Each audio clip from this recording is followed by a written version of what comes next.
اور اللہ کی بارگاہ میں یہ دعا بھی کیا کریں، اللہ ہمارے لیے عمل کرنا آسان کر دے۔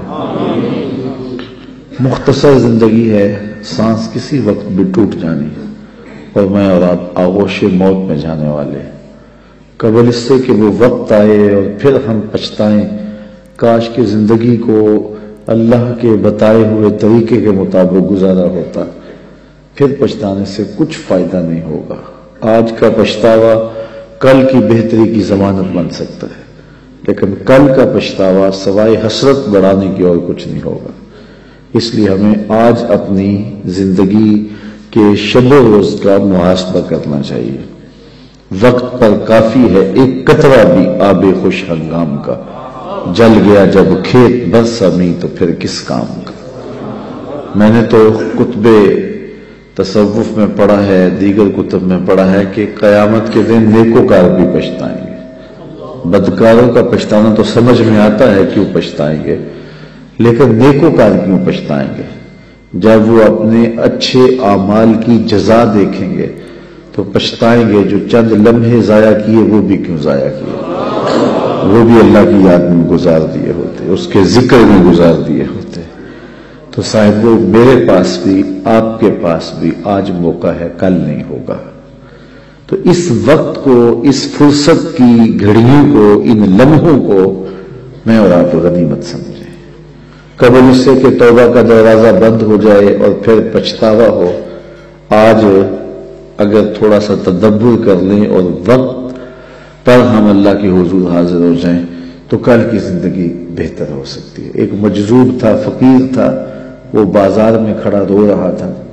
کسی نے اس کو روک کے پوچھا کہ یہاں کیوں رو رہے ہو کھڑے ہو کے؟ تو اس نے کہا کہ میرا پروگرام بنا تھا ان بندوں کی رب کی صلح کروا دوں۔ تو کہا پھر کیا ہوا؟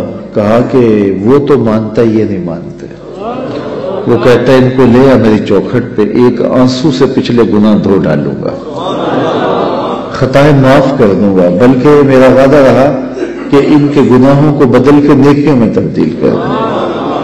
میں نے ان کو سمجھایا ہے کہ رحمت کا در کھلا ہے، اس کی رحمت کی بارشیں اتر رہی ہیں، وہ کہتے ہیں آجو میری چوکھٹ پہ، لیکن یہ ایسے کھوئے ہیں کہ میری بات ہی نہیں سنتے۔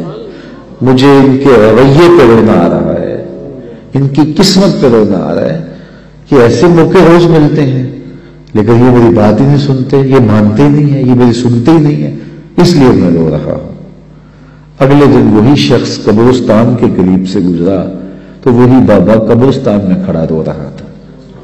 اس نے کہا بابا تو بازاروں میں بھی روتا ہے، قبرستانوں میں بھی روتا ہے، آج کیا مسئلہ ہے؟ کہا آج بھی مسئلہ کل والا ہے۔ کہا آج کیا ہوا؟ کہا آج میرا پروگرام تھا ان قبرستان والوں کی اور رب کی صلح کروا دوں۔ تو کہا پھر آج کیا مسئلہ بنا؟ کہا آج یہ مانتے ہیں وہ نہیں مانتا، قبل اس سے کہ وہ ماننے سے انکار کر دے توبہ کا دروازہ بند ہو جائے، سورج مغرب سے طلوع ہو جائے، سانسوں کی ڈوری ٹوٹ جائے، آنکھیں تاڑے لگ جائیں، زبان بند ہو جائے، ہاتھ اکڑ جائیں، اعضائے بدنیاں مدمحل ہو جائیں، اس سے قبل ہم اپنے رب سے سچی توبہ کر کے اپنی آخرت کی طرف توجہ دیں۔ میں نے جو قرآن مجید سے کلمات پڑھے ہیں ان میں اسی مضمون کو بیان کیا گیا، یا ایھا الذین آمنوا اتقوا اللہ، اے ایمان والو اللہ سے ڈر جاؤ، وَلْتَنْظُرْ نَفْسٌ مَا قَدَّمَتْ لِغَدٍ، اور ہر جان یہ دیکھے اس نے آنے والے کل کے لیے آگے کیا بھیجا ہے۔ حضور فرماتے ہیں جب کوئی شخص فوت ہوتا ہے تو لوگ کہتے ہیں اس نے پیچھے کیا چھوڑا ہے، فرشتے کہتے ہیں اس نے آگے کیا بھیجا ہے۔ میں اور آپ دیکھیں کہ ہم نے آگے کیا بھیجا ہے، ہماری اصل کمائی وہ ہے جو ہم آگے بھیج چکے ہیں۔ فرمایا کہ ابن آدم کہتا ہے مالی مالی مالی، فرمایا اس کا مال وہ ہے جو اس نے کھایا یا پہنا اور پرانا کر دیا، باقی اس کا نہیں، باقی اس کے وارثوں کا ہے، اور یا پھر وہ ہے جو اس نے آگے بھیج دیا، باقی تو بھی کفن بھی میلا نہیں ہوگا کہ بانٹ لیں گے۔ اللہ اکبر، جن کے لیے گناہ کیے، پاپ کیے، وہ تو اپنے ہاتھ سے غسل لینے کو تیار نہیں ہوں گے، وہ تو قمیض بھی پھاڑ کے اتاریں گے۔ میاں صاحب بولے جاندی واری ڈرونا بنے ہو تے ہاتھ نہ لاندے ڈرتے، جاندی واری ڈرونا بنیوں تے ہاتھ نہ لاندے ڈر دے جنہ لئی تو پاپ کمائے اج کتھے نہیں تیرے کر دے. وہ تو غسل دینے کے لیے تیار نہیں ہے. خوف آتا ہے. قبرستان کے اوپر بھی کرائے کے بچے بٹھا دیے, وہ خود قرآن پڑھنے کی توفیق بھی نہیں رکھتے وہاں جا کے. تو وہی عمل ایسا ہے جو ہم نے اپنے ساتھ لے کے جانا ہے. اپنی آخرت کے لیے سوچنا, کبھی دھوکے نہ پڑنا. میرے پہ ناراض نہ ہونا, میں سچی بات کرنے کا عادی ہوں. میرے پہ پیر ناراض ہو جاتے ہیں. میں کہتا ہوں پیر وہ ہے جو تمہیں آخرت کی فکر دے, تمہاری زندگی کو اوکھا کر دے. جو کہتا ہے بس ٹھیک آگے ہو تمہیں موجی ہو جائے, یہ تماشا نہیں ہے, یہ ایک نظام ہے, یہ دنیا ہے, آخرت ہے, اعمال کی جواب دہی ہے. اقبال کہتا ہے تو نے پوچھی ہے امامت کی حقیقت مجھ سے, حق تجھے میری طرح صاحب اسرار کرے, ہے وہی تیرے زمانے کا امام برحق جو تجھے حاضر و موجود سے بیزار کرے. دے کے احساس زیاں تیرا لہو گرما دے, فقر کی سان چڑھا کر تجھے تلوار کرے. موت کے آئینے میں دکھلا کے رخ دوست تیرے لیے زندگی اور بھی دشوار کرے. فتنہ ملت بیضا ہے امامت اس کی جو مسلمان کو سلاطین کا پرستار کرے. آپ نوٹ پھینک رہے ہوتے ہیں, جھوم رہے ہوتے ہیں, اور نعت کہہ رہا ہوتا ہے بس تم آگے ہو نعت خواں میں, تو نعت خوانی میں آگے ہو, بس بخشے گئے ہو. اللہ کرم کرے, اس کے لیے کوئی مشکل نہیں ہے, لیکن نظام ایسا نہیں ہے. ہم سے عمل مانگا گیا ہے, ہم سے سجدے مانگے گئے, ہم سے حقوق اللہ حقوق العباد کو پورا کرنے کا تقاضا کیا گیا ہے. ہماری زندگی ہے ایک نظم ہے, پورا نظام شریعت ہے. تو ہم نے اپنی زندگی کے لیے محنت کرنی ہے. یار ایک مزدور نے 500 روپیہ کمانا ہو تو 8 گھنٹے کم از کم اسے جو ہے وہ ایک دن میں مزدوری کرنی پڑتی ہے, پھر جا کے شام کو اس کو 500 روپیہ ملتا ہے. تو جنت اتنی ہی سستی ہے کہ یوں ہی مل جائے گی. ام حسبتم ان تدخلوا الجنہ, کیا تم نے یہ گمان کر لیا ہے کہ جنت یوں ہی مل جائے گی, جبکہ تم سے جو پہلے تھے ان کو مصیبتوں میں مبتلا کیا گیا, آزمائشوں میں ڈالا گیا, اور وہ جھنجھوڑ دیے گئے. وزلزلوا, یہاں لفظ آتے وزلزلوا, انہیں جھنجھوڑ دیا گیا. یہاں تک کہ وقت کا نبی بھی پکار اٹھا, اہل ایمان بھی پکار اٹھے, مالک تیری مدد کب آئے گی. تو پھر ہم نے کہا بس ہماری مدد آیا جا رہی ہے. تو دنیا آخرت کی کھیتی ہے, آخرت کے لیے تخم عمل ڈالو. آج جو تخم عمل ڈالے گا کل وہ فصل کاٹ لے گا. دنیا بوائی کا موسم ہے, آخرت کٹائی کا موسم ہے. جو بوائی کے موسم میں سحری کے وقت اٹھتا نہیں, ہل جوتتا نہیں, زمین کو کھودتا نہیں, بیج ڈالتا نہیں, سہاگا دیتا نہیں, پانی ڈالتا نہیں, جڑی بوٹیاں تلف نہیں کرتا, تو کیا کٹائی کے موسم کے اندر وہ فصل اٹھا لے گا؟ فصل وہی اٹھائے گا جو مٹی کے ساتھ مٹی ہو گیا, جو سحری کے وقت اٹھا, جس نے چھڑکاؤ کیا, پانی ڈالا, بیج ڈالا, تخم عمل ڈالا, پھر جڑی بوٹیاں ہوگی ان کو کاٹتا رہا. اس نے کتنی محنت کی, تیز ہوا چلی تو دل ڈولنے لگا کہیں فصل نہ اجڑ جائے, دھوپ زیادہ گرم ہو گئی تو پریشان ہو گیا, ہاتھ پھیلا کے دعائیں مانگتا رہا, پانی خشک ہونے لگا تو سینچتا رہا پانی کہ میرے بوٹے سوکھ نہ جائیں, پھر جا کے کہیں پھل پکا اور پھر جا کے اس نے کھیتی اٹھائی. میاں یہ دنیا فرمایا میرے حضور نے آخرت کی کھیتی ہے.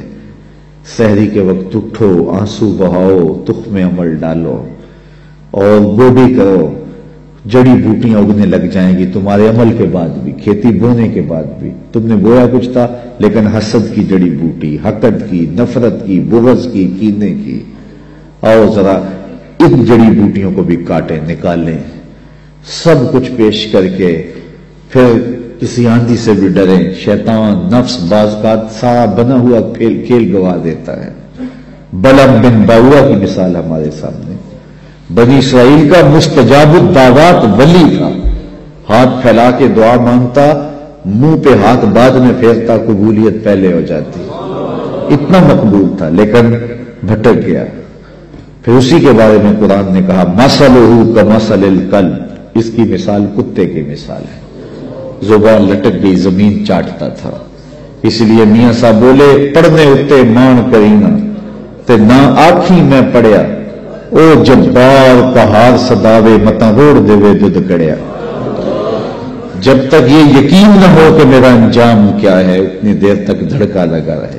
ایک تابعی حضرت ابو ملیکہ رضی اللہ تعالیٰ عنہ کہتے ہیں میں 30 اصحاب رسول سے ملا ہوں. بخاری کتاب الایمان اٹھائیے.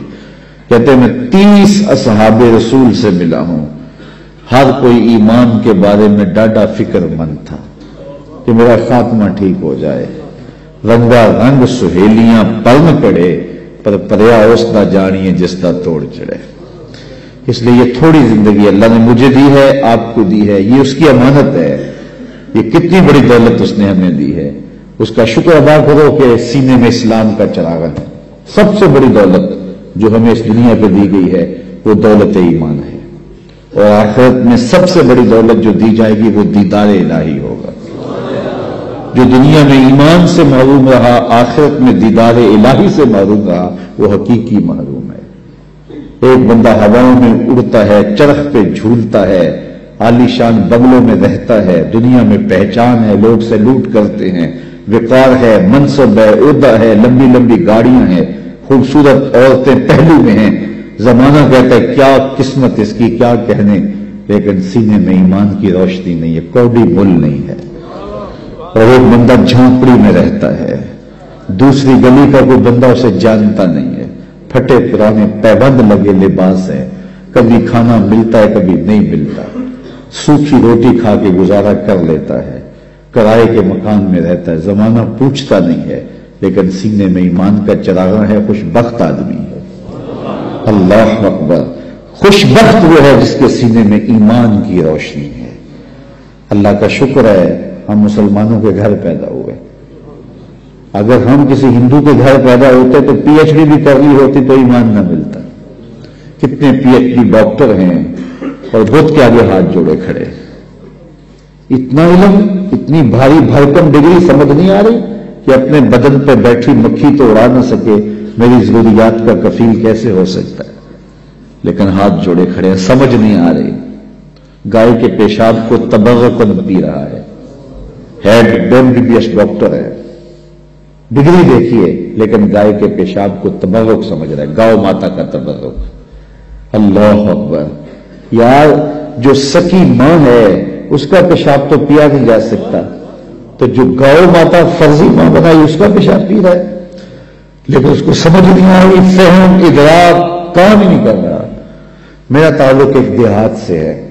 میں نے اپنی مسجد کی ٹوٹیوں پہ ایک بچے کو دیکھا جس کی عمر 8-9 سال ہو گئی کہ وہ اپنے پانچے کو مل مل کے دھو رہا ہے. تو میں دور سے جھڑکنے کے لہجے میں کہا تم نے اتنا پانی کھولا ہوا ہے؟ تو وہ اگر لجاجت بھرے لہجے میں جواباً کہتا حضرت میں گلی سے گزر رہا تھا، کسی جانور کے پیشاب کا چھینٹا میرے پاؤں کے پہ گر گیا اور میں سکول جا رہا ہوں. وہ کوئی مدرسے کا طالب علم نہیں تھا جس نے درس نظامی پڑھا ہو، نجاست خفیفہ و غلیظہ کے حکام پڑھے ہوں. وہ پرائمری کلاس کا ایک طالب علم تھا اور پاؤں کے اوپر پیشاب کے پڑے ہوئے غیر مری چھینٹوں کو گوارا نہیں کر رہا، مل مل کے دو رہا. میں سوچ میں پڑ گیا کہ اس ڈاکٹر کو تو سمجھ نہیں آئی، اس 8 سال کے بچے کو سمجھ آ گئی. تو اندر سے آواز آئی وہ ڈاکٹر ہے لیکن اس کے ہاتھ میں دامن میرے حضور کا نہیں. اور یہ 8 سال کا بچہ ہے، ماں نے گڑتی میں پیار حضور کا دیا ہے. اس لیے تقدس اس کی روح تک اتر گیا ہے، روشنی اس کے من تک اتر گئی. پتہ نہیں شعر کس کا ہے لیکن قلم توڑ دیا کسی نے. نہ خرد کی روشنی تھی نہ جنوں کی آگ ہی تھی، نہ خرد کی روشنی تھی نہ جنوں کی آگ ہی تھی، تیری راہبری سے پہلے یہ جہاں جہاں نہیں تھا. تو زندگی کا سارا حسن، زندگی کا سارا جمال آمنہ کے لال کی دہلیز سے ملا ہے. ہم تو گلیوں میں رو رہے ہوتے اگر حضور نہ ملتے. تو اس نعمت کو کبھی چھوٹا نہ سمجھنا، ساری زندگی حضور کے نام لگا دو. حضور ہم آپ کے، ہمارا جینا آپ کے لیے، ہمارا مرنا آپ کے لیے، ہماری ایک ایک سانس آپ کے نام ہوئی. ہم جیئیں گے تو آپ کے لیے، ہم مریں گے تو آپ کے لیے. ان کے ہو کے تو دیکھو زمانہ تمہارا ہو جائے گا. اقبال کے سارے کلام کا رس نچوڑیں تو جوس یہ نکلتا ہے کہ محمد سے وفا تو نے تو ہم تیرے، یہ جہاں چیز ہے کیا لوح و قلم تیرے۔ اقبال کہتا ہے حضور سے وفا کا رشتہ قائم کر لو، پھر قلم بھی تمہیں دے دیں گے، تختی بھی تمہیں دے دیں گے، پھر جو لکھنا ہوا لکھ لینا۔ تمہاری تقدیر کے فیصلے واشنگٹن میں نہیں ہوں گے، بلکہ خدا بندے سے خود پوچھے گا بتا تیری رضا کیا، شرط کیا ہے کہ رسول اللہ کے ساتھ وفا کا رشتہ مستقیم۔ تو کہا یا ایھا الذین آمنوا، اے ایمان والو، اتقوا اللہ، اللہ سے ڈر جاؤ۔ اللہ سے ڈرنے کا سبق دیا گیا، اور اس ایک آیت میں 2 مرتبہ یہ بات کہی گئی، یا ایھا الذین آمنوا اتقوا اللہ ولتنظر نفس ما قدمت لغد واتقوا اللہ۔ ایک آیت میں 2 مرتبہ کہا گیا اے ایمان والو اللہ سے ڈر جاؤ، اور قرآن مجید میں 33 مرتبہ ہمیں تقوی کا حکم نامہ دیا گیا ہے۔ یہ اتنی اہم چیز ہے اللہ سے ڈرنے کا حکم۔ حضور علیہ السلام سے بھی جب کوئی کہتا حضور ہمیں کوئی وصیت کیجیے تو حضور کہتے اوصی کا بتقوی اللہ، میں تمہیں اللہ سے ڈرنے کی وصیت کرتا ہوں۔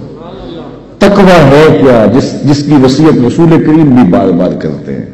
تقوی ہے کیا جس کی وصیت میرا رب بھی کرتا ہے، بار بار حکم دیتا ہے کہ تم تقوی اختیار کرو، اللہ سے ڈر جاؤ۔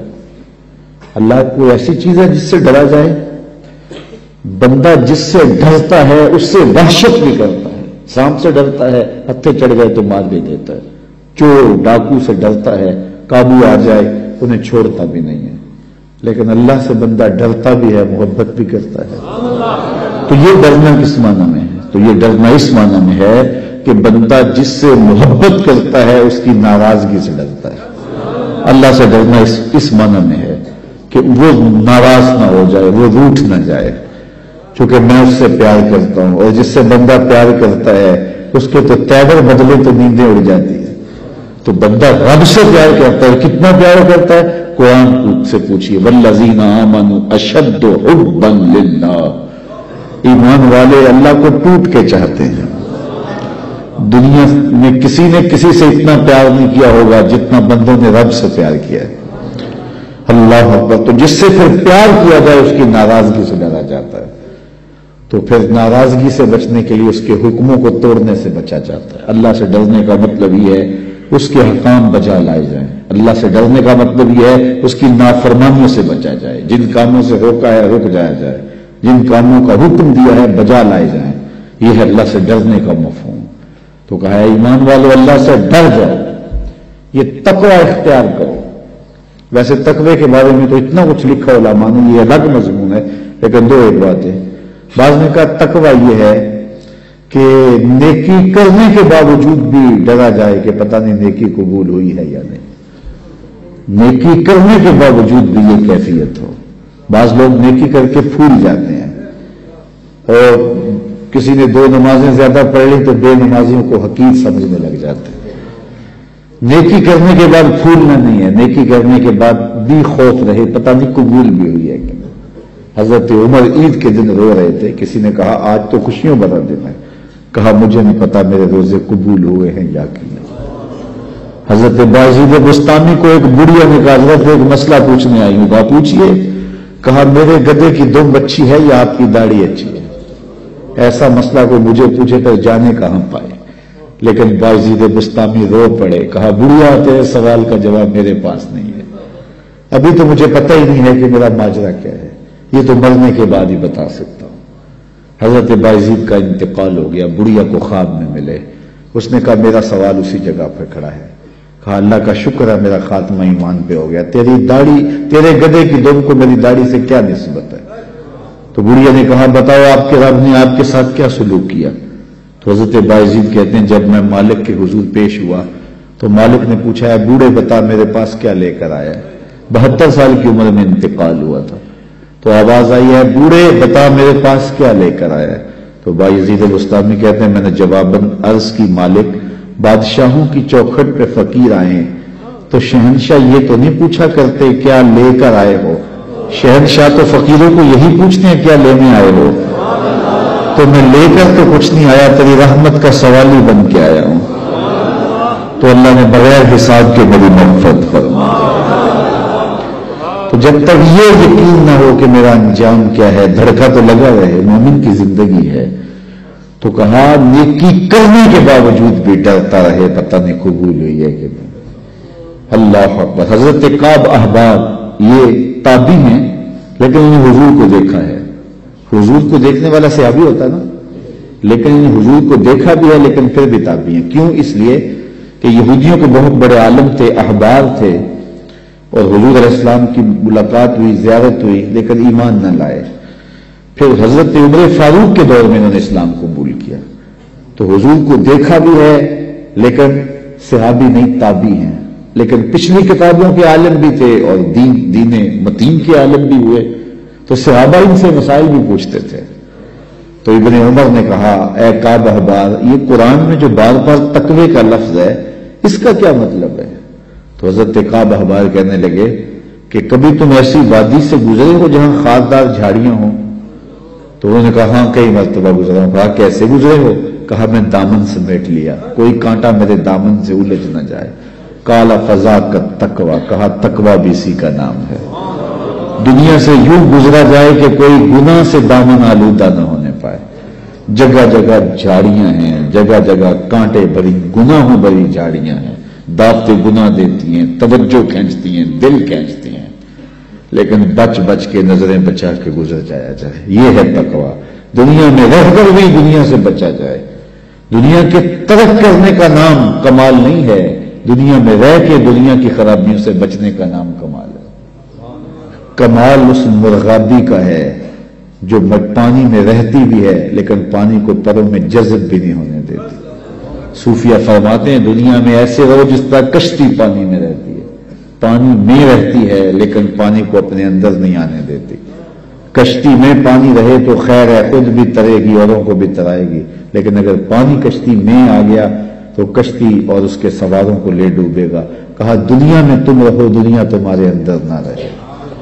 اللہ اکبر۔ اگر دنیا تمہارے اندر آ گئی پھر پلے بچے گا کچھ نہیں۔ من نظر الی الدنیا نظر الحب اخرج اللہ تعالی من قلبہ نور الیقین والزہد۔ جو دنیا کو محبت کی نظر سے دیکھتا ہے اللہ اس کے دل سے تقوی کا نور کھینچ لیتا ہے، پھر اس کے سجدے رسمی رہ جاتے ہیں، اس کی نمازیں دکھاوے کی رہ جاتی ہیں، پھر اس کے سارے اعمال بس رسمی رہ جاتے ہیں، پھر نہ سجدے کی لذت باقی بچتی ہے، نہ رکوع اور قیام کا لطف باقی رہتا ہے، پھر سب کچھ اس کی تقریر، اس کا واعظ، اس کا سننا، اس کا سنانا سوائے رسم کے اور کچھ نہیں ہوتا۔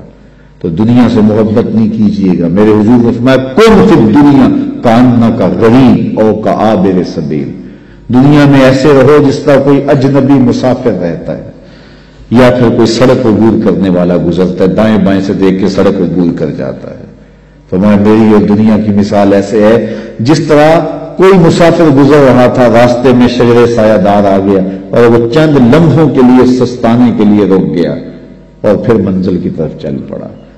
تو دنیا میں چند لمحوں کے لیے ہم رکے ہیں، کوئی 60 سال کے لیے رکا ہے، کوئی 70 سال کے لیے رکا ہے، کوئی 50 سال کے لیے، کوئی 20 سال کے لیے، کوئی 40 سال کے لیے۔ کسی کے 40 سال بیت گئے، کسی کے 50 سال بیت گئے، کسی کے 20 سال بیت گئے۔ تھوڑی دیر کے بعد دوپہر کٹ جانی ہے، سایہ جو ہے وہ ختم ہو جانا ہے، اٹھ کے پھر کوچ کرنا ہی پڑنا ہے۔ تو قبل اس سے چونکہ یہ 60 سال، 6 سال، 50 سال، 20 سال، 40 سال یہ ہمارا اس درخت کی چھاؤں کے نیچے بیٹھنا ہے، اور اس کے بعد ایسی زندگی ہے، ایسی لمبی زندگی، نہ ختم ہونے والی زندگی۔ یوم حشر ایک دن جو ہے 50,000 سال کا، 50 سال کا نہیں، 50-100 سال کا نہیں، 50,000 سال کا ایک دن، اور یہ ساری دنیا 60 سال کی، یہ ساری زندگی جو ہے وہ 50 سال کی، 60 سال کی، 70 سال کی۔ اس میں بھی پہلے 8-10 سال بچپن کی مدہوشیوں میں گزر گئے، کچھ بڑھاپے کے دھکوں میں گزر گئے، دن میں 8 گھنٹے سوئے تو زندگی کا تیسرا حصہ یہ گزر گیا۔ 45 سال زندگی ہے تو 15 سال یہ نکل گئی، 10 سال بچپن کے نکل گئے، 5 سال بڑھاپے کے دھکے نکل گئے۔ روز ایک دن میں کتنی مرتبہ واش روم میں جانا پڑتا، آدھا گھنٹہ بھی لگا رہے ہیں روز کا، تو روز کا یہ بھی نکالو، کتنی زندگی بچتی ہے۔ میرے ایک دوست نے اندازہ لگایا 13 سال بچتی ہے۔ 13 سال کے لیے، 15 سال کے لیے، 14 سال کے لیے اپنے رب کو ناراض کیا ہوا ہے، یا ایھا الانسان ما غرک بربک الکریم. آواز آئی ہے انسان اپنے کریم رب کو چھوڑ دیا تم نے. 70 ماؤں سے زیادہ پیار کرنے والا. ماں پیار کرتی ہے, بہت پیار کرتی ہے, لیکن مالک کے پیار کا مقابلہ ہی نہیں ہے. ماں اولاد سے اتنا پیار کرتی ہے, اس کے لیے دکھ جھیل لیتی ہے, تکلیفیں گوارا کر لیتی ہے. میں آپ سے پوچھتا ہوں کہ ماں اولاد سے اتنا پیار کیوں کرتی ہے؟ آپ کا ایک ہی جواب ہوگا کہ ماں نے بچے کو جنم جو دیا ہے. تو میرے اس جملے پہ اگر غور کرو اور میں تقریر ختم بھی کر دوں تو آپ کے آنے کا اور میرے آنے کا مقصد پورا ہو جائے گا. یہ جملہ اگر آپ سمجھ جائیں, جس ماں نے جنم دیا ہے وہ اتنا پیار کرتی ہے, جس رب نے خلق کیا ہے وہ کتنا پیار کرتا ہے. ماں نے جنم دیا ہے, خلق نہیں کیا, تخلیق نہیں کیا. جنم دینے والی کا پیار کسی ترازو پہ نہیں تولا جا سکتا, تو جس نے خلق کیا ہے وہ کتنا پیار کرتا ہے. تو ماں کی گود چھوڑ کے بچہ بھاگ جائے تو ماں کہتے ہیں پتر آ جا, اتنی ٹھنڈ کہیں نہیں ملے گی, اتنی گھنی چھاؤں کہیں نہیں ملے گی, آ جا میری باہیں تیرے لیے کھلی ہیں. تو مالک کی دہلیز چھوڑ کے بندہ بھاگتا ہے تو ذرا اس کی آواز بھی دیکھو, یا ایھا الانسان ما غرک بربک الکریم. او بھاگنے والے آ جا, پلٹ کے تیرا رب بڑا ہی کریم ہے. مجھے بتاؤ بھاگنے والوں کو کوئی یوں بھی آواز دیتا ہے؟ کبھی آپ نے پولیس کو مجرم کا تعاقب کرتے دیکھا ہوگا, لیکن یہ دیکھیے بھاگنے والے کو جو اللہ کے در سے بغاوت کر کے بھاگ رہا ہے, چھوڑ کے بھاگ رہا ہے, شیطان نے جس کو اغوا کر دیا ہے اور بھاگ رہا ہے اس کی دہلیز سے, مسجد کے قریب ہوتے ہوئے بھی پنجگانہ صدائے دل نواز آتی, حی علی الصلاۃ حی علی الفلاح, لیکن یہ نیند کے خراٹوں میں ہوتا ہے. میرا رب سے بھی کہتا ہے, او بھاگنے والے آ جا, میں تیرا رب لگتا ہوں, دیکھ میرا تیرا گوڑا رشتہ کتنا ہے, آ جا پلٹ. آنا تو تو نے ہے ہی, پھر جو کفن میں منہ چھپا چھپا کے آتا پھرے گا, کھلے منہ آ جا. پھر جو تجھے لوگ کندھوں پہ اٹھا کے لائیں گے میرے حضور, بہتر نہیں ہے اپنے قدموں سے چل کے آ جا, میری رحمت کے دروازے تیرے لیے کھلے. ما غرک بربک الکریم. ماں میں عموم ہے. اہل علم علماء یہاں جو یا طلباء بیٹھے ہیں درس نظامی کے, وہ جانتے ہیں ماں میں کیا حسن ہے. ما غرک, وہ کون سی شے ہے جس نے تجھے مغرور کر دیا؟ دولت, حسن, جوانی, اقتدار, کوئی ایک چیز بھی ہے جو تیرے پاس ٹہرنے والی ہے؟ تو کس چیز پہ ناز کر کے اپنے رب کی دہلیز کو بھول گیا ہوا ہے؟ آ جا پلٹ کے. کبھی آپ نے دیکھا ہو کوئی نالائق بچہ گھر چھوڑ کے بھاگ جائے تو وہ تو شاید کسی کے برتن ہوٹل پہ مانج کے اپنے پیٹ کی آگ بجھا رہا ہو, لیکن ماں کے حلق سے نیچے لقمہ نہیں اترتا. ماں نہ کچھ کھاتی ہے نہ کچھ پیتی ہے, اور باپ بھی بے قرار ہوتا ہے, پوچھتے پھر نالائق کدھر چلا گیا. اخبارات میں اشتہار چھپتے ہیں, آپ نے بھی دیکھے ہوں گے, اس نام کا بچہ, رنگ سانولا, لباس اس طرح کا, وضاحت ایسی, اٹھنے بیٹھنے کا سٹائل یہ, اتنے دنوں سے گھر سے گم ہے, اگر کسی کو ملے تو اس نمبر پہ, اس ایڈریس پہ اطلاع کرے, اتنا انعام دیں گے. اور نیچے لکھا ہوتا ہے نوٹ, اگر وہ خود پڑھے تو واپس آ جیسے کچھ نہیں کہا جائے گا. تو میں جب بھی یہ اشتہار پڑھتا ہوں تو میری نظر اس آیت پہ رکتی ہے. رب بھی کہہ رہا ہے, یا ایھا الانسان ما غرک بربک الکریم. او بھاگے ہوئے انسان, آجا پلٹ کے, تیرا رب کریم ہے, کچھ نہیں کہے گا. آجا پلٹ کے, اس کی رحمت کے دروازے کھلے ہیں. مجرم جب بھاگتا ہے تو واپس آتے ہوئے وہ ڈرتا ہے کہ کیا سلوک ہوگا, لیکن یہ دہلیز ایسی ہے, مجرم بھاگ گیا ہے, اس کی رحمت آوازیں دے رہی, آجا آجا پلٹ کے, میری رحمت کے دروازے کھلے ہوئے ہیں. اور پھر اتنا کرم ہوتا ہے, اتنا کرم ہوتا ہے, جب بندہ اس کے حضور واپس آتا ہے اللہ گناہوں کو بدل کے نیکیوں میں تبدیل کر دیتا ہے. کتنی کرم نوازیاں ہیں. تو کتنا بد نصیب ہے جو اس کی دہلیز پہ نہیں آتا. ہم تو مائل بکرم ہیں, کوئی سائل ہی نہیں. راہ دکھلائیں کسے, راہ روے منزل ہی نہیں. جلوائے طور تو موجود ہے, کوئی موسیٰ ہی نہیں. تو اس کی رحمتیں آوازیں دے رہی, یا ایھا الذین آمنوا اتقوا اللہ, اے ایمان والو اللہ سے ڈر جاؤ. وَلْتَنْظُرْ نَفْسٌ مَا قَدَّمَتْ لِغَدٍ, اور ہر جان دیکھے اس نے آنے والے کل کے لیے آگے کیا بھیجا ہے. میں دنیا کے مختلف ممالک میں جاتا ہوں, ابھی میں جو ہے وہ گھر نہیں آیا, میں سری لنکا سے سیدھا کراچی اور وہاں سے پشاور آپ کے پاس آ گیا.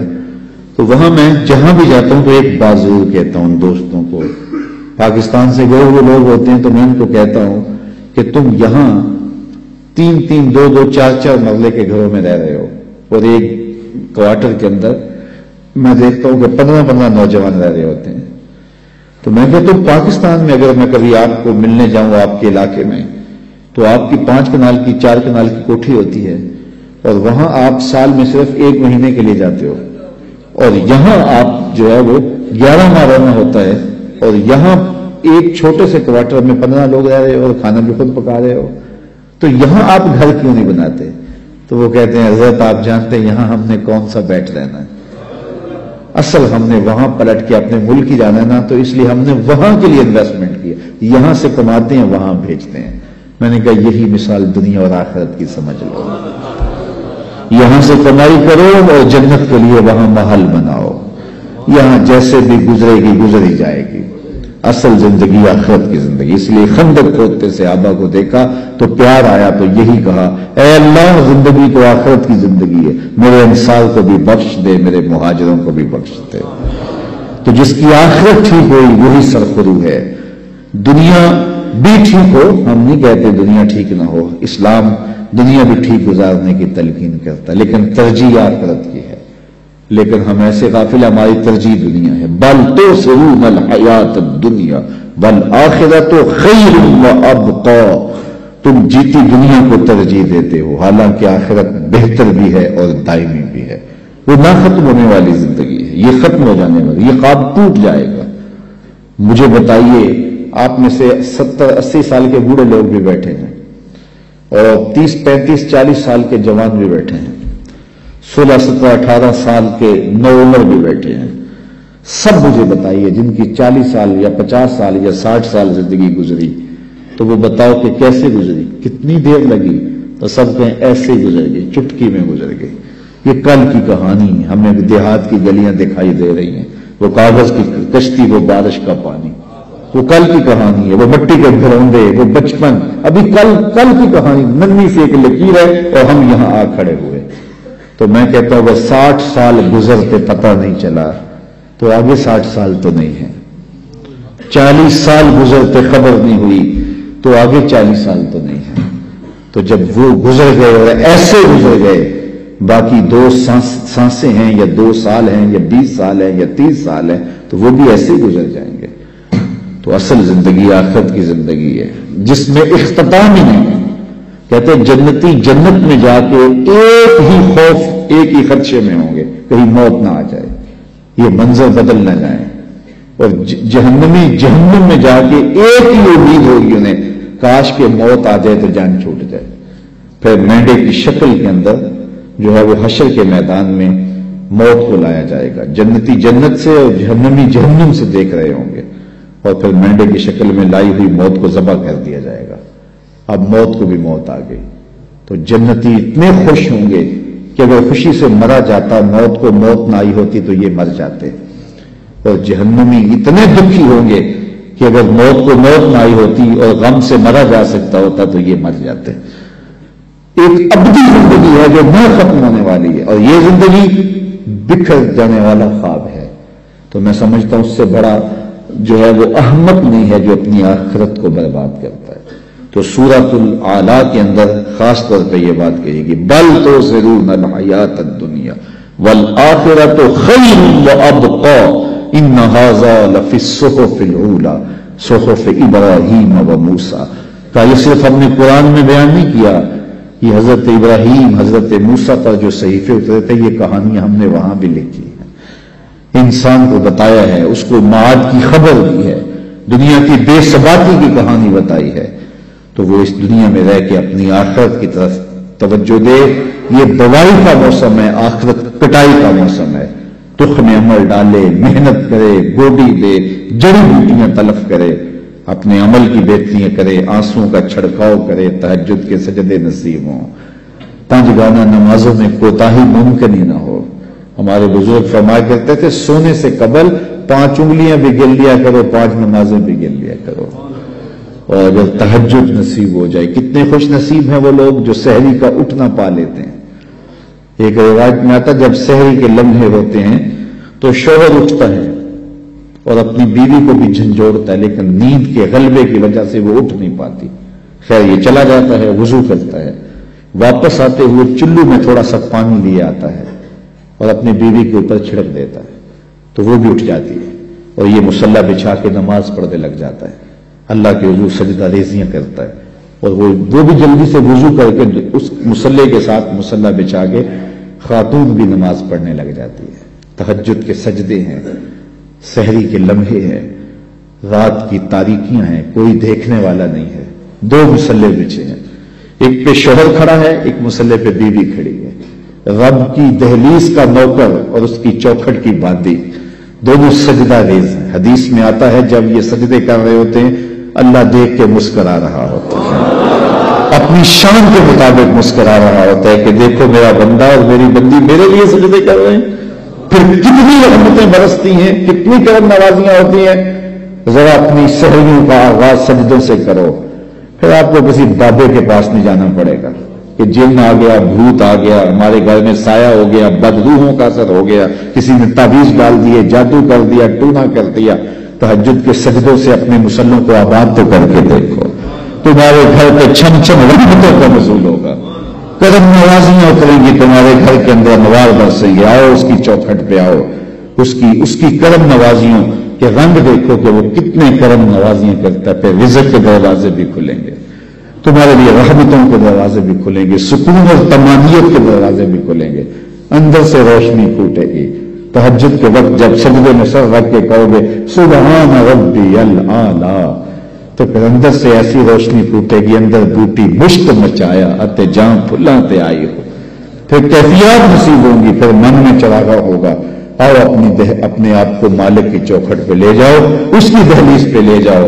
تو کہا ہر جان یہ دیکھے اس نے آنے والے کل کے لیے آگے کیا بھیجا ہے. پھر کہا واتقوا اللہ، اور اللہ سے ڈر جاؤ. پھر دوبارہ وہی تلقین کی.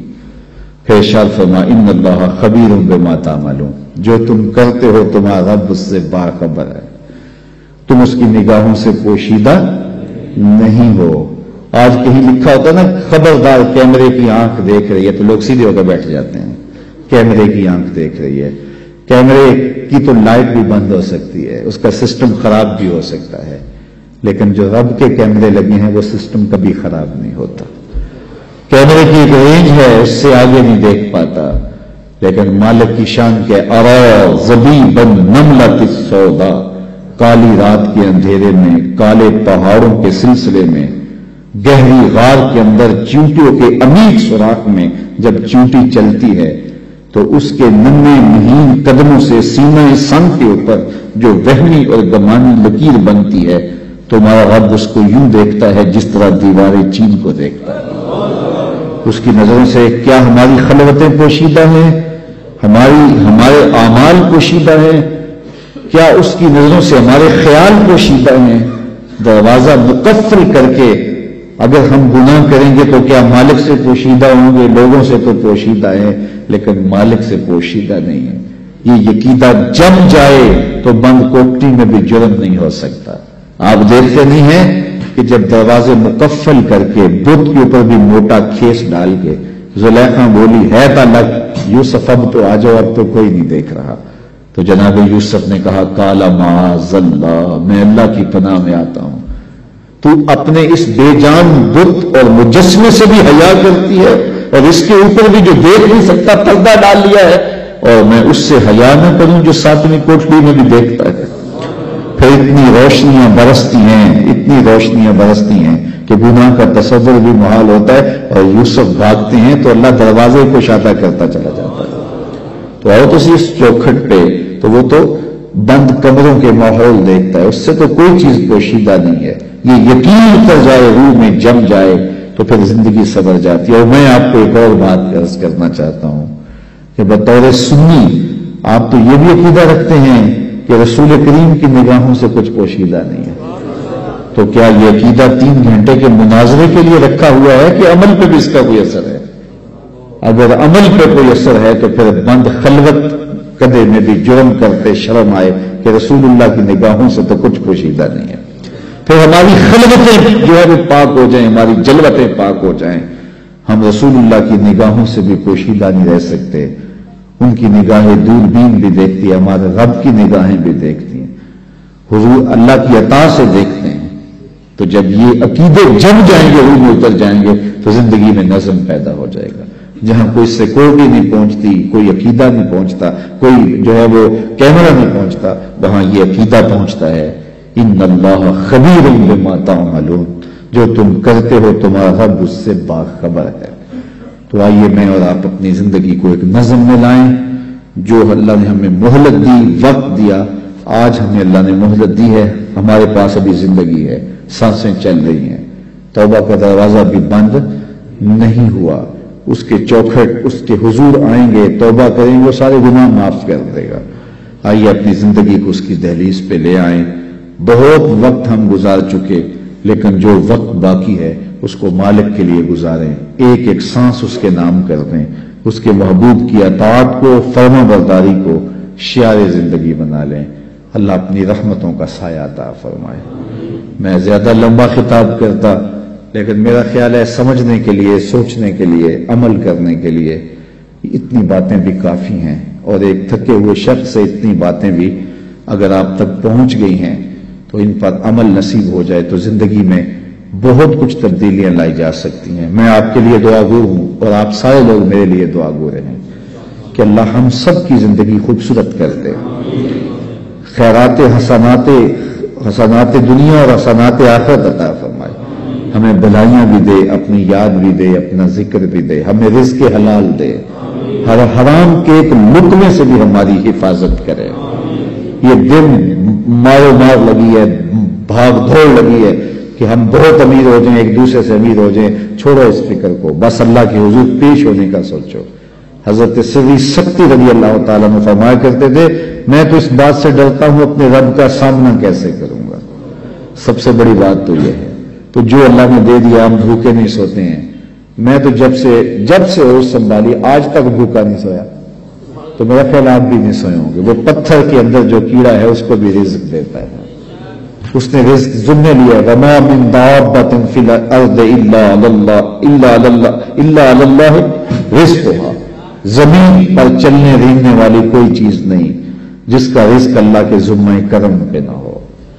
وہ تو یار ہمیں تو دو وقت کی روٹی سادہ سی چاہیے ہوتی ہے۔ ایک پرندہ ہے ہنس، سچے موتی کھاتا ہے، سچے موتی، اور آپ پنساری کے پاس چلے جائیں تو آپ اس کو ہزاروں روپے دیں تو وہ تولوں ماشوں میں آپ کو دے گا، اتنے کم یاب، اور پھر بھی آپ یقین سے نہیں کہہ سکتے کہ یہ سچے ہیں، ہزاروں روپے خرچ کر کے۔